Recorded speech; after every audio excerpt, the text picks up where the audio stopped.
Within the span of only a few days, some of the largest companies in the world, tech giants, Google, Microsoft, Salesforce, underwent massive restructuring. It seems that all leading organizations in the world today are in some sort of constant cycle of restructuring, realignment, reorganization, turnaround, or some sort of growth initiative. So if you are leading your team in these times of change and volatility, in this video, I'm going to give you a 5-step guide to successfully lead your team through change and transformation. Hi, my name's Elizabeth van Geerestein, and I'm your personal leadership insider, here to help you fast-track your leadership and your career. On this channel, we talk about how to develop your skills and grow yourself as a leader so that you can maximize your impact and your influence and your contribution. In today's video, I want to share with you one of the biggest mistakes leaders make in these times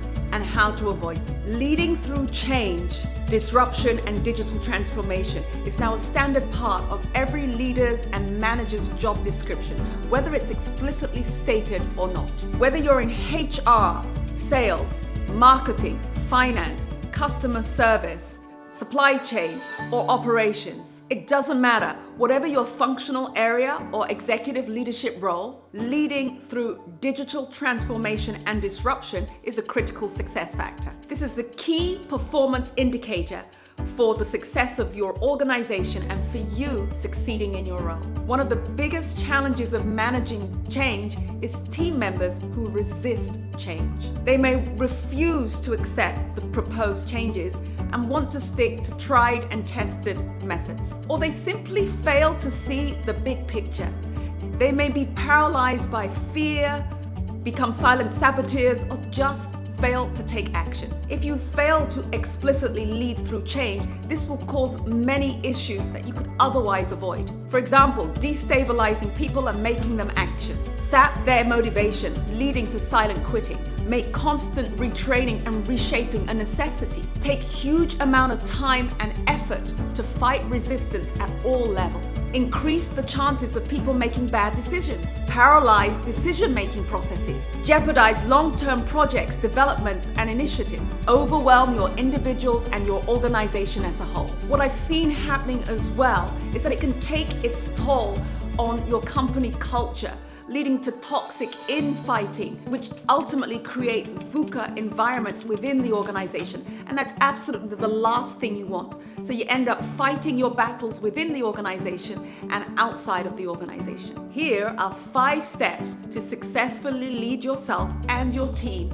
through change and disruption. Step number 1 is define your vision based on your business outcomes. For example, transition to cloud, HRS, RPA, AI, blockchain. And here you really need to consider the alignment between business and technology. This is one of the most missed elements. So what you really want to do is develop a strong and compelling statement of your team objectives and values, and then develop a shared, compelling vision of the future. Make sure that you set your team members flexible goals that you can amend when necessary. This allows them to navigate unsettling, unfamiliar situations and react quickly to change and volatility.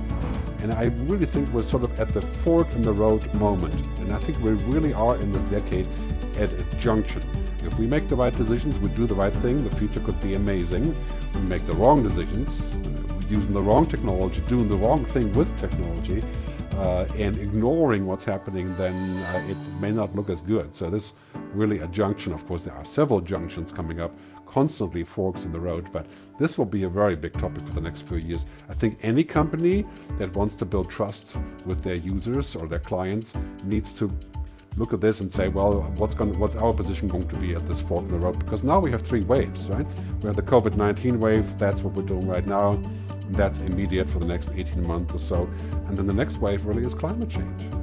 It's the challenge of renewable energy, of changing our habits. That is basically just coming one after the other, and then a new economic logic that has a broader approach to life, not just GDP and growth and profit, but a wider view called sustainable capitalism. That's been around for a while, but we're going warp drive into this future. If you think the future is far away tomorrow, it's not. It's here. The future's already here, we just haven't noticed. And the principle of the future that is happening right now, and that I've talked about for years, is gradually, then suddenly.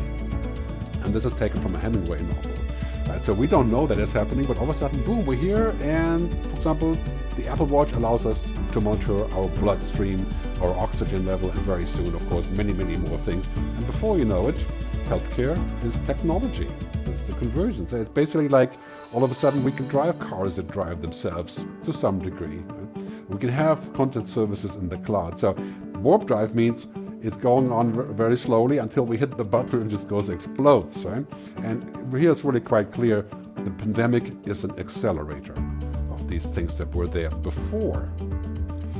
Again, working from home, remote conferencing, e-commerce, technology in general, global conflict, inequality got worse because of COVID. So that's basically what's happening, is this vast acceleration. And I think we're moving into a future where there's going to be 5 outcomes egged on by COVID, and that will basically align our next, say, 3 years. Big tech, big media, big state, big health, and big green. And those 5 things are felt everywhere, like investors are moving their money out of oil and gas, that's coming to an end, into big green, but also into big health. And you're going to see trillions of dollars and euros shifting into healthcare, biotechnology, not just the vaccine, but everything around it to get ready for the next pandemic and to really provide better healthcare services. And of course, technology is basically everywhere, and that means we're going to use a lot more of it, but we're probably going to see a lot of regulation, because technology is one of the most powerful things in our lives right now already. So the principle of technology, that is what I call the future principle, is those 3 things. Right? Exponential, which means Moore's law, 4, 8, 16, 32. Convergent industries. For example, now the media business is all about technology. The advertising business is all about technology. The biggest players are no longer the agencies, they're basically the tech companies. And combinatorial outcomes, which means products that are built, like Airbnb, for example, on a bunch of different new technologies, like, for example, in this case, social media, artificial intelligence, geolocation, big data, the cloud, coming together. And that's really going to change our future in a mind-boggling way. The next 10 years will bring more changes than the previous 100 years. Hard to imagine, but I think this is what we're looking at, and we have to get ready for this. If you think exponential, that is basically every 14 to 18 months, depending on where you're looking. In most cases, maybe not transistors, but in many other cases. So you're looking roughly at 4, 8, 16, 32. That's 10 years, that's 250. We'll be at 250x of today. 30 years, 1 billion. So yeah, I mean, if you have kids, you got to think about that one. This is not a question of saying it's out of my lifetime. It's not. We're looking at things like the 5th industrial revolution, not just the 4th industrial revolution, which is about artificially intelligent machines, or in other words, intelligent, smart everything. I call this the 5th industrial revolution. And of course, what I call the mega shifts. This is a key topic in my book.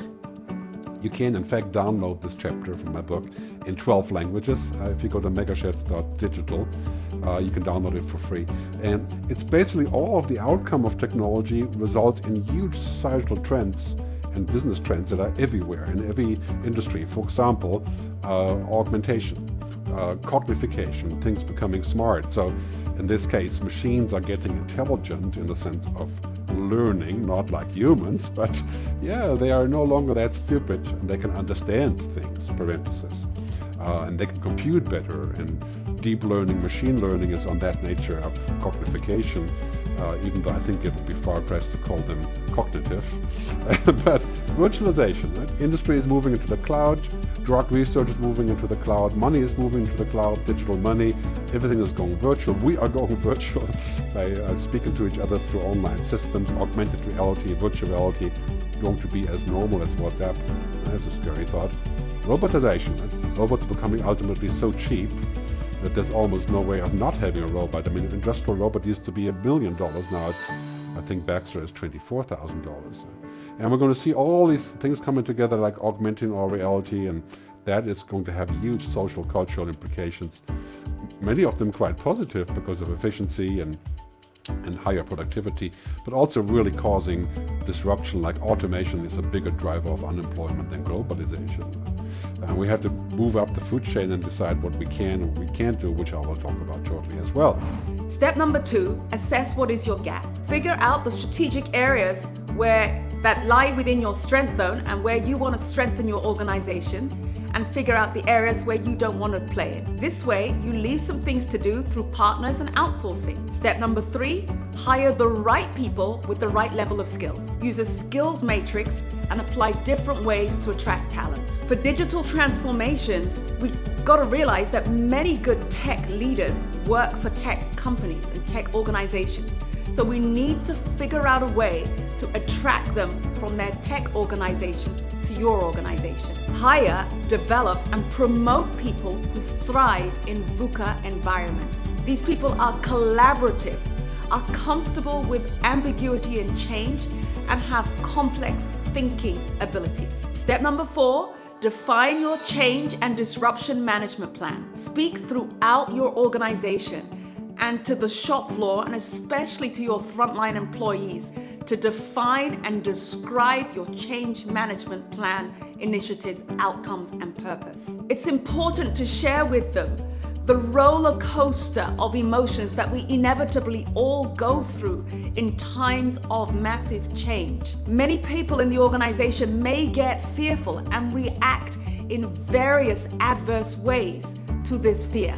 That's normal. You need to help them systemically confront the fear to co-create the future you want together. Consider inspiring ways to guide them through the change journey. For example, Kotler's 7 steps of change.